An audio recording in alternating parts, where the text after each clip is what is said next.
ಕಾಲ್ ಬಂದಿತ್ತಾ, ಯಾವ ರೀತಿ ಅಂದ್ರೆ ಇನ್ನೂ ಕೆಲವೊಬ್ರ ಯೋಚನೆ ರೀತಿ ಬೇರೆ ಇರುತ್ತೆ. ಬಿಗ್ ಬಾಸ್ಗೋಸ್ಕರನೇ ಕ್ವಿಟ್ ಮಾಡಿ ಬಂದ್ರು. ಇಲ್ಲ ಇಲ್ಲ ಸರ್, ಇಲ್ಲ ಇಲ್ಲ, ಆ ತರ ಪ್ಲಾನೇ ಇದ್ದಿಲ್ಲ. ಬಟ್ ಹಂಗ್ ಸಪೋಸ್ ನನಗೆ ಕರೆದ್ರೆ ಪಕ್ಕ ಹೋಗ್ತೀನಿ, ಡೆಫಿನೆಟ್ಲಿ ಹೋಗ್ತೀನಿ. ಇದಕ್ಕೂ ಮುಂಚೆ ಚಾನ್ಸಸ್ ಬಂದಿದೆ, ಅಪ್ರೋಚ್ ಎಲ್ಲ ಬಂದಿದೆ. ಭೀಮಾ ಸಿನಿಮಾ ಮಾಡುವಾಗನೇ ಅಪ್ರೋಚ್ ಬಂದಿದೆ. ಅವಾಗ ವಿಜಯಣ್ಣ ಹೇಳಿದ್ರು, ಇಲ್ಲ ಮಗ ಶೂಟಿಂಗ್ ಸ್ವಲ್ಪ ಇಂಪಾರ್ಟೆಂಟ್ ಆಗಿದೆ, ನಿಂದು ಮಾತ್ರ ರೋಲ್ ಅಂತೂ ಸಖತ್ತಾಗಿದೆ, ನೀನ್ ಮಾಡ್ಲೇಬೇಕು ಅಂತ ಹೇಳ್ಬಿಟ್ಟು ಅದನ್ನ ಪಾಸ್ ಮಾಡಿ ಆಮೇಲೆ ನೆಕ್ಸ್ಟ್ ಮೂವಿ ಸಿನಿಮಾ ಎಲ್ಲ ರಿಲೀಸ್ ಆದ್ಮೇಲೆ I got another chance also. But ಅದೇ ಅಗ್ರಿಮೆಂಟ್ ಎಲ್ಲ ಫಿನಿಶ್ ಆದ್ಮೇಲೆ ಮತ್ತೆ ಅಲ್ಲಿ ಫಿಲ್ಟ್ರೇಷನ್ ಎಲ್ಲ ಆಗುತ್ತಲ್ಲ, so that is why I didn't get selected. ಇದು ಹನುಮಂತ್ ಅವ್ರ ಸೀಸನ್ ಇದೆಯಲ್ಲ, ಅಲ್ಲಿಗೆ ಹೋಗ್ಬೇಕಿತ್ತು, but I didn't get in. Agreement ಎಲ್ಲ ಫಿನಿಶ್ ಆಗಿದೆ, ಬಟ್ ಅದೇ ಫಿಲ್ಟ್ರೇಷನ್ ಇಂದ ಐ ಕುಡಂಟ್ ಗೋ ಇನ್. ಪಕ್ಕ 100% ಏನಾದ್ರೂ ಆಗ್ಲಿ ಹೋಗೇ ಹೋಗ್ತೀನಿ. ಯಾಕಂದ್ರೆ ಅಲ್ಲಂತೂ ಫೇವರಿಸಮ್ ಅಂತೂ ಇರಲ್ಲ ಪಕ್ಕ. ಯಾಕಂದ್ರೆ ಸುದೀಪಣ್ಣ ಅಂತೂ ರೈಟಿಗೆ ರೈಟು, ರಾಂಗ್ ರಾಂಗ್ ಅಲ್ವಾ. So I will definitely go. ಈ ತರ ಶೋಗೆ ಹೋಗ್ಬೇಕು ಜಾಸ್ತಿ ಅಂದ್ರೆ. ಅಲ್ಲಿ ಅದೇ ಈಗ ಹೆಂಗ್ ಗೊತ್ತಣ್ಣ, ಸೊ ಏನೇ ರೈಟ್ ಯಾವ್ದು ಕರೆಕ್ಟ್ ಅಂತ ಇದೆಯೋ ಅದಕ್ಕೆ ಕರೆಕ್ಟ್. ಆಶ್ ಮೇಲೂ ಕರೆಕ್ಟ್ ಅಂತ ಬಂದ್ರೆ ಕರೆಕ್ಟ್ ಮಾತಾಡ್ತಾರೆ, ರಾಂಗ್ ಅಂತ ಬಂದ್ರೆ ಸಾರಿ ಕೇಳ್ತಾರೆ, ಏನ್ ಬೇಕಾದ್ರೂ ಆಗ್ಲಿ. ಆದ್ರೆ ಅಗೇನ್ ಇನ್ ಸ್ವಲ್ಪ ನಾನು ಹಿಂಗೆ ಸಾರಿ ಕೇಳೋ ಬದಲು ಹಿಂಗೆ ಕೇಳ್ತೀನಿ ಕೆಲವೊಂದ್ಸರಿ. ಹಂಗ್ ಸಪೋಸ್ ಅದು ತುಂಬಾ ಹೆಂಗ್ ಹೇಳೋದು, ಜಾಲಿಯಾಗಿ ಫನ್ ಆಗಿದ್ರೆ ಹಿಂಗ್ ಕೇಳ್ಬೋದು. ಇಲ್ಲಾಂದ್ರೆ ನಂದೇ ತಪ್ಪು ಅಂತ ಪಾಯಿಂಟ್ ಔಟ್ ಮಾಡಿ ಹೇಳಿದ್ರೆ ನಾನು ಸಾರಿ ಕೇಳ್ತೀನಿ.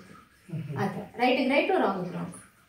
ಈಗ ಇನ್ನೊಂದು ಬರೋದೇನಪ್ಪಾ ಅಂದ್ರೆ, ಈಗ ಅಲ್ಲಿ ಕ್ವಿಟ್ ಮಾಡಿ ಬಂದ್ರು ನಾಳೆ ಏನಾದ್ರು ಇಲ್ಲಿ ಏನಾದ್ರು ಹೆಚ್ಚು ಕಡಿಮೆ ಆಯ್ತು ಅಂದ್ರೆ ನಾನು ಹೋಗ್ತೀನಿ ಅಂತ ಕೂತ್ಕೊಂಡ್ಬಿಟ್ರೆ ಡೆಫಿನೆಟ್ಲಿ. ಯಾಕಂದ್ರೆ ನನ್ ಸೆಲ್ಫ್ ರೆಸ್ಪೆಕ್ಟ್ ತುಂಬಾ ಇಂಪಾರ್ಟೆಂಟ್ ಅಣ್ಣ ನನ್ಗೆ. ಯಾಕಂದ್ರೆ ಯಾರನ್ನೂ ನಾನು ಇಲ್ಲಿ ತನಕ ಬಿಟ್ಟೇ ಇಲ್ಲ, ಮುಲ್ಲಾಜೆ ನೋಡಿಲ್ಲ ನಾನು. ನನಗೆ ನನ್ ಸೆಲ್ಫ್ ರೆಸ್ಪೆಕ್ಟ್ ತುಂಬಾ ತುಂಬಾ ತುಂಬಾ ಇಂಪಾರ್ಟೆಂಟ್. ಸೊ ಶೋ ಇವತ್ ಬರುತ್ತೆ, ನಾಳೆ ಹೋಗುತ್ತೆ ಅಲ್ವಾ, but my name is very important. ಯಾಕಂದ್ರೆ ಜನರು ಅವರು 1 ವರ್ಷ ಆದ್ರೇನು ಇಲ್ಲಾಂದ್ರೆ 10 ವರ್ಷ ಆದ್ರೇನು ಆ ಮಾತುಗಳು, ಇಷ್ಟು ವರ್ಷ ನಾವು ಸಂಪಾದನೆ ಮಾಡಿಸಿರೋ ಆ ಮರ್ಯಾದೆ ಇದೆ ಅಲ್ವಾ, ಅದು ಒಂದ್ ದಿವಸದಲ್ಲೇ ಕೆಳಗೆ ಹೋಗೋ ತರ ನಾನು ಯಾವತ್ತೂ ಮಾಡಿಲ್ಲ. ಇಲ್ಲಿ ತನಕ ನಾನು ಮಾಡ್ಲಿಲ್ಲ, ನಾನು ಯಾವತ್ತೂ ಮಾಡೋದು ಇಲ್ಲ. ಇನ್ನೊಂದು ಏನಪ್ಪಾ ಅಂತಂದ್ರೆ, ಈ ಬಿಗ್ ಬಾಸ್ ಅಲ್ಲಿ ಬೇಕು ಅಂತ ಜಗಳ ಮಾಡಿಸ್ತಾರೆ ಅಂತ ಎಲ್ಲ ಒಂದ್ ಸೀಕ್ರೆಟ್ ಟಾಸ್ಕ್ ಎಲ್ಲ ಇರುತ್ತೆ, ಸೀಕ್ರೆಟ್ ಎಲ್ಲ ಇರುತ್ತೆ. ಬಟ್ ಅವರು ಕೂಡ ಟಿಆರ್ಪಿಗೋಸ್ಕರ ಜಗಳನ ಮಾಡಿಸ್ತಾರೆ ಅನ್ನೋ ಒಂದು ಇದೆ, ಅದಕ್ಕೆ ಅದೇ ಈಗ ಎಲ್ಲರಿಗೂ ಗೊತ್ತಿರೋ ತರ ಅವ್ರು ಮಾಡಿಸ್ತಾರೆ ಅಂತ ಇದೆಯಲ್ಲ, ಅದ್ ನಮ್ ಆಲ್ರೆಡಿ ನಮ್ ಕಿವಿಗೆ ಬಂದ್ಬಿಟ್ರೆ ಈ ತರ ಮಾಡಿಸ್ತಾರೆ ಅಂತ, ಹಂಗೆ ಕೋಆಪರೇಟ್ ಮಾಡ್ಕೊಂಡು ಇನ್ನೂ ಮಾಡ್ಕೊಂಡು ಲೈಕ್ ಜಗಳ ಜಾಸ್ತಿ ಆಗಿ ಲಾಸ್ಟ್ ಫೈನಲ್ ಸುದೀಪಣ್ಣ ಬಂದಾಗ ಅವಾಗ ಹೇಳ್ಬೇಕು, ಇಲ್ಲ ಇದು ಬಂದ್ಬಿಟ್ಟು ಒಂದು ಸೀಕ್ರೆಟ್ ಟಾಸ್ಕ್, ಅವ್ರು ಹೇಳಿದ್ದಾರೆ ಹಿಂಗ್ ಮಾಡಕ್ಕೆ ಅಂತ ಅವಾಗ ಹೇಳ್ಬೇಕು. ಅಲ್ಲಿ ತನಕ ಹೇಳ್ಬಾರ್ದು. ಅವ್ರು ಎಷ್ಟು ಬೇಕಾದ್ರೂ ಏನ್ ಬೇಕಾದ್ರೂ ಮಾಡ್ಕೊಳ್ಳಿ, ನಾಮಿನೇಟೇ ಮಾಡ್ಕೊಳ್ಳಿ, ಪರವಾಗಿಲ್ಲ. ಆದ್ರೆ ಅವ್ರಿಗೆ ಲಾಸ್ಟ್ ವೀಕೆಂಡ್ ಎಪಿಸೋಡ್ ಇರುತ್ತಲ್ಲ, ವೀಕೆಂಡ್ ವಿತ್ ಸುದೀಪಣ್ಣ ಅಂತ ಹೇಳ್ಬಿಟ್ಟು ಅವಾಗ ರಿವೀಲ್ ಮಾಡ್ಬೇಕು, ಇಲ್ಲ ಇದು ಬಂದ್ಬಿಟ್ಟು ಒಂದು ಸೀಕ್ರೆಟ್ ಟಾಸ್ಕ್ ನಮ್ಗೆ ಕೊಟ್ಟಿರೋದು ಅಂತ ಹೇಳ್ಬೇಕು. ಆತರ ಮಾಡ್ತೀರಾ? ಆತರ ಪಕ್ಕ ಮಾಡ್ತೀನಿ. ಮಜಾ ಬರ್ಬೇಕು ಅಂದ್ರೆ, ಅದೇ ಟಿಆರ್ಪಿ ಬೇಕು ಅಂದ್ರೆ ಮಾಡ್ಬೇಕಲ್ವಾ. ಇವಾಗ ನಿಮ್ಗೆ ಗೊತ್ತಾಗಿದೆ ರಿಯಾಲಿಟಿ ಶೋ ನಮ್ಮನ್ನ ಹೇಗೆ ಯೂಸ್ ಮಾಡ್ಕೊಳ್ತಾರೆ, ಅವ್ರು ಹೇಗೆ ತಗೋತಾರೆ, ಅದರಿಂದ ನಮ್ಗೆ ಏನ್ ಫೇಮ್ ಬರುತ್ತೆ. ಇದರಿಂದ ನಿಮ್ಗೆ ಏನ್ ಫೇಮ್ ಬಂತು ಈಗ ಆಗಿರೋದ್ರಿಂದ? ಫೇಮ್ ಬಂತ ಏನಾದ್ರು? ಇಲ್ಲ ನನ್ಗೆ ಆಲ್ಮೋಸ್ಟ್ ಈಗ 1 lakh ಅಲ್ಲ 1 crore 75 ಇತ್ತು. ಈಗ just because of the program ಈಗ 1 crore 45 ಆಗಿದೆ.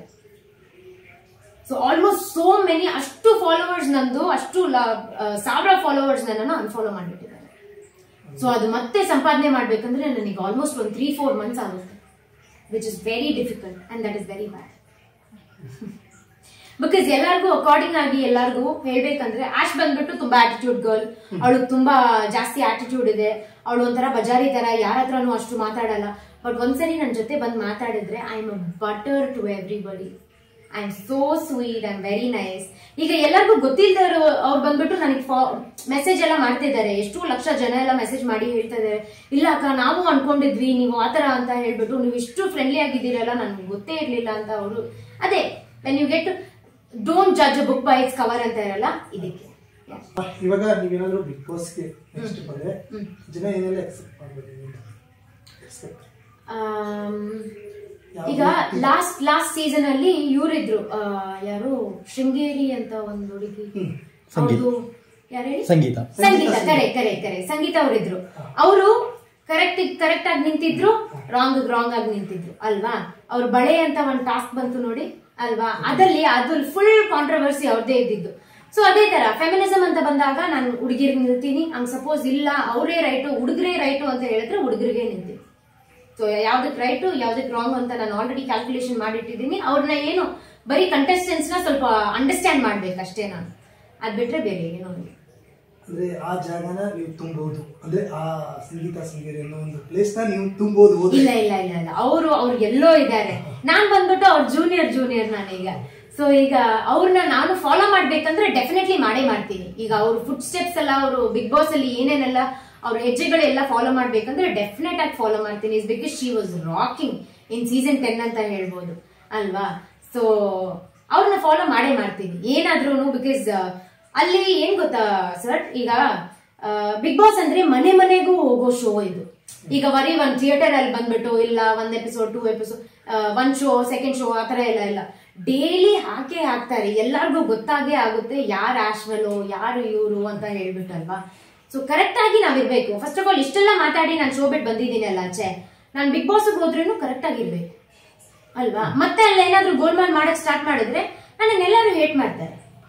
ನಾನು ಹೆಂಗಿದ್ದೀನೋ ಅದೇ ತರ ಇರ್ಬೇಕು ಅಂತ ನಾನು ಅನ್ಸ್ಕೊಂತಾ ಇದ್ದೀನಿ. Even I hope that Bigg Boss ಒಳಗಡೆ ಹೋಗ್ತೀನಿ ಅಂತ, ಹೋಪ್ಫುಲಿ. ಕೊನೆಯದಾಗಿ ಏನ್ ಹೇಳಕ್ ಇಷ್ಟಪಡ್ತೀರಾ? ಇಷ್ಟೆಲ್ಲ ಜರ್ನಿ ನೋಡಿ, ಒಂದು 2 months ಅಲ್ಲಿ ನೀವು ಅನ್ಕೊಂಡಿರಲಿಲ್ಲ ಹಿಂಗಾಗುತ್ತೆ ಅಂತ ಇಲ್ಲಿವರೆಗೂ ಬಂದಿದೆ. ಡೆಫಿನೆಟ್ಲಿ. ಈಗ ಕಮೆಂಟ್ಸ್ ಎಲ್ಲ ತುಂಬಾ ಓದ್ತಾ ಇದೀನಿ ಅಣ್ಣ ಡೈಲಿ. ಏನಂತ ಗೊತ್ತಾ, ನಿಮ್ಗೇನು ಅಷ್ಟು ಆಟಿಟ್ಯೂಡ್ ಇದೆ, ನೀವು ಹಿಂಗ್ ಮಾಡ್ತಾ ಇದ್ದೀರಾ ಹಂಗ್ ಮಾಡ್ತಾ ಇದ್ದೀರಾ. ಫಸ್ಟ್ ಆಫ್ ಆಲ್ ನಿಮಗೆ ಏನ್ ಆಗ್ತಾ ಇದೆ ಅಂತಾನೆ ಗೊತ್ತಿಲ್ಲ. ಅವ್ರಿಗೆ ಏನ್ ಆಗ್ತಾ ಇದೆ ಅಲ್ಲಿ ಆಫ್ ಕ್ಯಾಮ್ರಾ ಏನ್ ಆಗ್ತಾ ಇದೆ ಅಂತಾನೆ ಗೊತ್ತಿಲ್ಲ ಅವರಿಗೆ. ಬರೀ ಅವ್ರ ಟಿವಿಯಲ್ಲಿ ನೋಡ್ಬಿಟ್ಟು ನಮ್ಮನ್ನ ಜಡ್ಜ್ ಮಾಡ್ತಾರೆ. ನೀವು ನಮ್ ಶೂ ಅಲ್ಲಿ ಇದ್ದಿದ್ರೆ, if you come under my shoes you will definitely freak out. ಅಯ್ಯೋ ಆಶ್ ಹಿಂಗೆಲ್ಲ ಜಡ್ಜ್ ಮಾಡ್ಬಿಟ್ರ ನಾವು ಆಶ್ನ, ಹಿಂಗೆಲ್ಲ ಮಾಡಬಾರ್ದಾಗಿತ್ತು ಅಂತ ಅವ್ರಿಗೆ ಗೊತ್ತಾಗುತ್ತೆ. ಬಟ್ ಅದೆಲ್ಲ ಗೊತ್ತಾಗ್ಬೇಕು ಅಂದ್ರೆ ತುಂಬಾ ಟೈಮ್ ಆಗುತ್ತೆ. ಯಾಕಂದ್ರೆ ಅವರು ನೋಡೋದ್ ಇಕ್ಕಿ ಅವ್ರು ನಮ್ಮನ್ನ ಜಡ್ಜ್ ಮಾಡ್ತಾ ಇದಾರಲ್ಲ. ನಾನು ಎಕ್ಸ್ಪ್ಲೇನ್ ಮಾಡೋದು ಎಷ್ಟ್ ಜನಕ್ಕೆ ತಲುಪುತ್ತಂತ ಗೊತ್ತಿಲ್ಲ. ನಾನು ಬರೀ ಹ್ಯೂಮಿಲಿಯೇಷನ್ಗೆ ಮತ್ತೆ ಈ ತರ ಮೆಡಿಕಲ್ ಸರ್ವಿಸ್ ಇಲ್ಲ ಅನ್ನೋದಕ್ಕೇನೆ ನಾನು ಕ್ವಿಟ್ ಮಾಡಿದ್ದು. ಅದ್ ಬಿಟ್ರೆ ಬೇರೆ ಏನೂ ಇಲ್ಲ. ನನ್ಗೆ ಹೆಲ್ತ್ ಪ್ರಾಬ್ಲಮ್ ಇರ್ಲಿಲ್ಲ, ಮತ್ತೆ ನನ್ಗೆ ಇದು ಸೆಟ್ ಆಗ್ತಾ ಇಲ್ಲ ಅದು ಸೆಟ್ ಆಗ್ತಾ ಇಲ್ಲ ಅಂತ ನಾನು ಕ್ವಿಟ್ ಮಾಡಿಲ್ಲ. It is only because of humiliation, ಒಬ್ಬರನ್ನ ಕುಗ್ಸೋದು, and also because of medical ಸೇಫ್ಟಿನೇ ನಾನು ಕ್ವಿಟ್ ಮಾಡಿದ್ದೆ. ಇಲ್ಲಿ ಯಾರ ಮೇಲೇನೂ ಆಪಾದನೆ ಮಾಡ್ತಾರೆ ಇಲ್ಲ ಓನ್ಲಿ ಅಬೌಟ್ ದ ಶೋ, ಬರೀ ಶೋ ಬಗ್ಗೆ ಮಾತ್ರ. ಅಕುಲ್ ಬಾಯ್ ಬೇರೆ ಇಂಟರ್ವ್ಯೂ ಅವರು ಕೇಳಿದ್ರು ನನ್ಗೆ, ಅಕುಲ್ ಬಾಯ್ ಮೇಲೆ ನಿಮ್ಗೆ ತುಂಬಾ ಕೋಪ ಇದೆಯಾ, ಯಾಕಂದ್ರೆ ಇಷ್ಟೆಲ್ಲ ಕೇಳಿದ್ರಲ್ಲ ಹಿಂಗೆಲ್ಲ ಹೇಳಿದ್ರಲ್ಲ ಅಂತ ಹೇಳ್ಬಿಟ್ಟು. ಅವರು ಮೈಕ್ ಹಾಕೊಂಡಿರ್ತಾರೆ, ಹಿಂದೆ ಏನ್ ವಾಯ್ಸ್ ಕೊಡ್ತಾರೆ ಅದೇ ಹೇಳ್ತಾ ಇರೋದು. ಅವ್ರಿಗೊಂದು ಹೈಲೈಟಿಂಗ್ ಪಾಯಿಂಟ್ಸ್ ಕೊಡ್ತಾರೆ. ಮೇ ಬಿ ಅಕುಲ್ ಬಾಯ್ ಬಂದ್ಬಿಟ್ಟು ವರ್ಡ್ಸ್ ಇಂದ ಪ್ಲೇ ಮಾಡೋಣ, ಶಬ್ದಗಳು ಏನೇನು ಸೆಂಟೆನ್ಸ್ ಇದೆಯಲ್ಲ ಅದ್ರ ಜೊತೆ ಅವ್ರು ಏನಾದ್ರು ಬೇಕಾದ್ರೂ ಆಡ್ ಮಾಡ್ಬೋದು. ಆದ್ರೆ ಅವ್ರು ಕೇಳೋ ವಾಯ್ಸ್ ಇಂದಾನೇ ಅವ್ರು ಹೇಳ್ತಾ ಇರೋದು. So I have to blame them. ನೀವು ಒಬ್ಬ ಆಕ್ಟ್ರೆಸ್ ಆಗಿದ್ರೆ ಗೊತ್ತಾಗುತ್ತೆ ಅಂದ್ರೆ ಕರೆಕ್ಟ್ ಎಮೋಷನ್ಸ್ ಎಲ್ಲ ಕರೆಕ್ಟ್. ಈಗ ಪಟ್ಟಂತ ಗೊತ್ತಾಗುತ್ತೆ ಏನಾಗ್ತಾ ಇದೆ ಏನಾಗ್ತಾ ಇಲ್ಲ, ಯಾರಿಗೆಷ್ಟು ಫೋಕಸ್ ಮಾಡ್ತಾ ಇದಾರೆ ಯಾರಿಗೆಷ್ಟು ಫೋಕಸ್ ಮಾಡ್ತಾ ಇಲ್ಲ. ನನ್ನನ್ನೇ ಫೋಕಸ್ ಮಾಡಿ ಅಂತ ಹೇಳ್ತಾ ಇಲ್ಲ. ನನಗೇನಂದ್ರೆ ಬೇಸಿಕ್ ಆಗಿ ಒಂದು ಮರ್ಯಾದೆ ಅಷ್ಟೇ, ಅದ್ ಬಿಟ್ರೆ ಬೇರೆ ಏನೂ ಇಲ್ಲ.